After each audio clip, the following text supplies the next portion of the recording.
Check your tickets.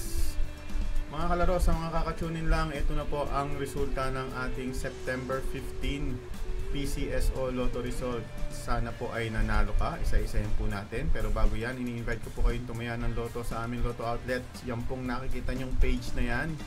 Yan po yung Lotto outlet natin, Lottohan ni Eli. I-message nyo lang kami dyan kung gusto nyo tumaya ng Lotto online sa Facebook, GCash, Maya, or online banking po ang ginagamit nating mode of payment. Kaya kung ikaw po ay OFW or malayo ka sa Lotto outlet, hanapin nyo na ang aming Facebook page sa inyong cellphone. Ayan po ang cellphone, hanapin nyo Lottohan ni Eli. Para sa ating 649, 658, 3D at 2D Lotto, yan po ang nasa screen ang mga official na nanalo. Congratulations and see you again bukas. Subscribe and follow.